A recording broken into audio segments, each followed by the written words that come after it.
written in November 1693 by Jonathan Swift. Thrice with a prophet's voice and prophet's power the muse was called in a poetic hour, and insolently thrice the slighted maid dared to suspend her unregarded aid. Then with that grief we form in spirits, divine pleads for her own neglect, and thus reproaches mine. Once highly honored false is the pretense you make to truth, retreat, and innocence. Who to pollute my shades bringst with thee down, the most ungenerous vices of the town, near sprung a youth from out this isle, before I once esteemed and loved, and favoured more nor ever made, endured such court-like scorn so much in mode, so very city-born tease, with a foul design the muse you send. Like a cast mistress to your wicked friend, but find some new address, some fresh deceit, nor practice such an antiquated cheat. These are the beaten methods of the stew's stale forms of course, all mean deceivers, use who barbarously think to scape reproach, by prostituting her they first debauch.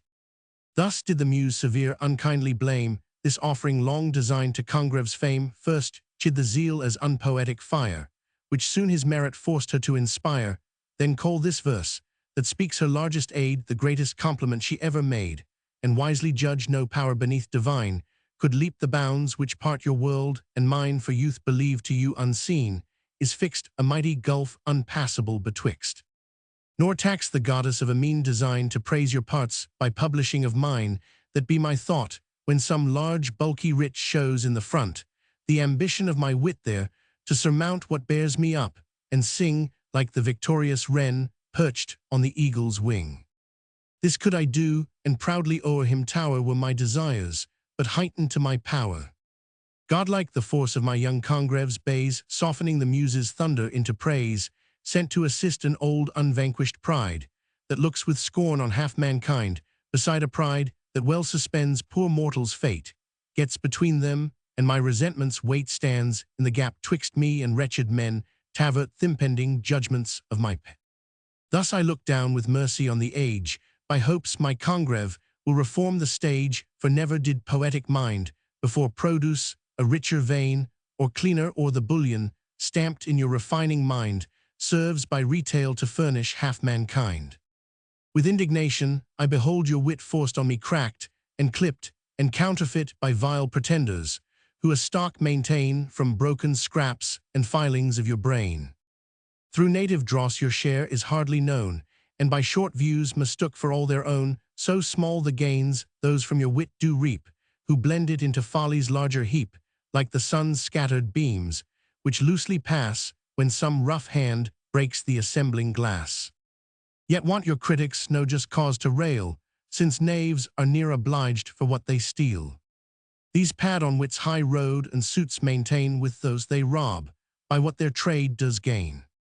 Thus censure seems that fiery froth which breeds o'er the sun's face, and from his heat proceeds crusts o'er the day, shadowing its partant beam, as ancient nature's modern masters dream. This bids some curious praters here below call Titans sick, because their sight is so, and well methinks does this illusion fit to scribblers, and the god of light and wit those, who by wild delusions entertain a lust of rhyming, for a poet's vain rays envy's clouds to leave themselves in night, but can no more obscure my Congreve's light than swarms of gnats that wanton in a ray which gave them birth can rob the world of day.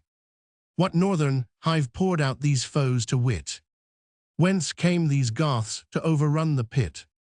How would you blush the shameful birth to hear of those you so ignobly stoop to fear, for ill to them long have I travelled, since round all the circles of impertinence searched in the nest, where every worm did lie, before it grew a city butterfly. I am sure I found them other kind of things than those with backs of silk and golden wings, a search no doubt as curious, and as wise as virtuosos in dissecting flies, for could you think the fiercest foes you dread, and court in prologues, all are country bred in my scene, and for the poet's sins adjourned from tops and grammar to the inns, those beds of dung, where schoolboys sprout up bow far sooner than the nobler mushroom grows. These are the lords of the poetic schools, who preach the saucy pedantry of rules, those powers the critics who may boast the odds o'er Nile, with all its wilderness of gods, nor could the nations kneel to viler shapes which worshipped cats and sacrificed to apes. And can you think the wise forbear to laugh at the warm zeal that breeds this golden calf.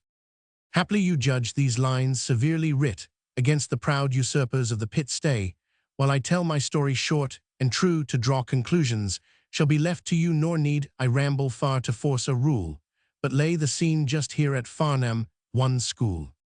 Last year a lad hence by his parents sent, with other cattle to the city, went where having cast his coat, and well pursued the methods most in fashion to be lewd, returned a finished spark, this summer down stalked, with the freshest gibberish of the town, a jargon formed from the lost language wit, confounded, in that Babel of the pit, formed by diseased conceptions, weak and wild, sick lust of souls, and an abortive child born between whores and fops, by lewd compacts before the play, or else between the acts, nor wonder, if from such polluted minds should spring such short and transitory kinds, or crazy rules, to make us wits by rote, last just as long as every cuckoo's note, what bungling rusty tools are used by fate.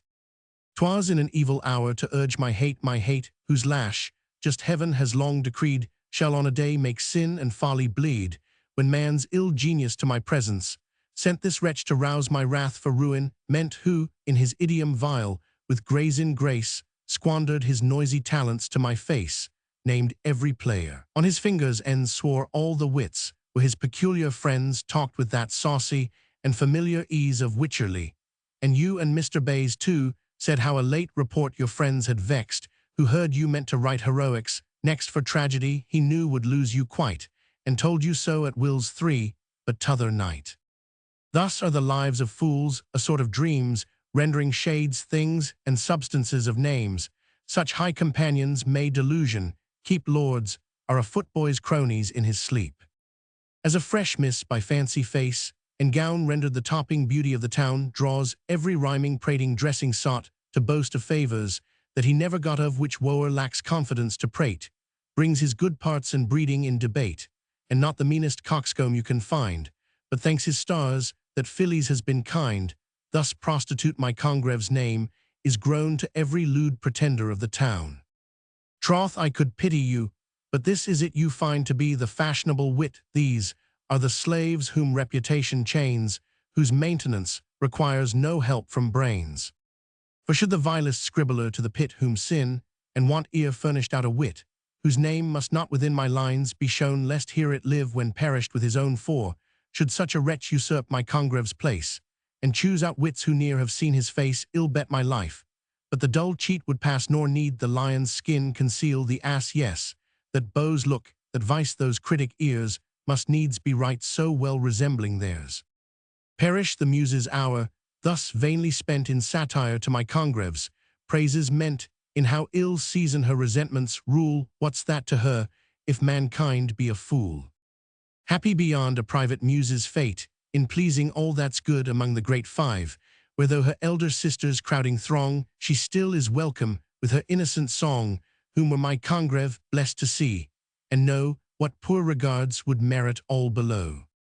How proudly would he haste the joy to meet, and drop his laurel at Apollo's feet. Here by a mountain's side, a reverend cave gives murmuring passage to a lasting wave tease. The world's watery hourglass streaming fast, time is no more when thutmost drop is past. Here on a better day some druid dwelt, and the young muse's early favour felt druid a name she does with pride repeat, confessing Albion once her darling seat. Far in this primitive cell might we pursue our predecessors' footsteps, still in view here. We sing but, you think I dream, and the bad world may well believe the same. Yes, you are all malicious slanders, by while two fond lovers prate the muse and Roman one, since thus I wander from my first intent, nor am that grave adviser which I meant. Take this short lesson from the God of Bays, and let my friend apply it, as he please. Beat not the dirty paths where vulgar feet have trod, but give the vigorous fancy room. For when like stupid alchemists you try to fix this nimble god, this volatile mercury, the subtle spirit all flies up in fume, nor shall the bubbled virtuoso find more than fade insipid mixture left behind. 6. While thus I write, vast shoals of critics come and on my verse pronounce their saucy doom. The muse, like some bright country virgin, shows, fallen by mishap among a knot of beaux. They in their lewd and fashionable prate rally her dress, her language, and her gait, spend their base coin before the bashful maid, current like copper, And as often paid she, who on shady banks has joyed to sleep near better animals, her father's sheep shamed, and amazed beholds the chattering throng to think what cattle she has got among, but with the odious smell, and sight annoyed in haste, she does the fensive herd avoid. 'Tis time to bid my friend a long farewell. The muse retreats far in yon crystal cell, faint inspiration sickens. As she flies like distant echo, spent the spirit dies. In this descending sheet, you'll haply find some short refreshment for your weary mind. Naught it contains is common or unclean, and once drawn up is near let down again. 7. Footnote 1, where Swift lived with Sir William Temple, who had bought an estate near Farnham called Compton Hall, which he afterwards named Moor Park. See Prose Works, vols. I 378, W.E.B. Footnote 2, Dryden. See The Rehearsal, and post P43, W.E.B. Footnote 3, Will's Coffee House in Russell Street, Covent Garden, where the wits of that time used to assemble. See The Tatler. No I and Notes, edit, 1786, W.E.B. Footnote 4, to this resolution, Swift always adhered, for, of the infinite multitude of libellers who personally attacked him, there is not the name mentioned of any one of them throughout his works, and thus together with their writings have they been consigned to eternal oblivion. Footnote 5, this alludes to Sir William Temple, to whom he presently gives the name of Apollo. W.E.B. Footnote 6, out of an ode I writ, inscribed the poet, the rest of it is lost. Swift. Footnote 7, for an account of Congreve see Leigh Hunt's edition of Wycherley, Congreve, Vanbrugh, and Farquhar. W.E.B.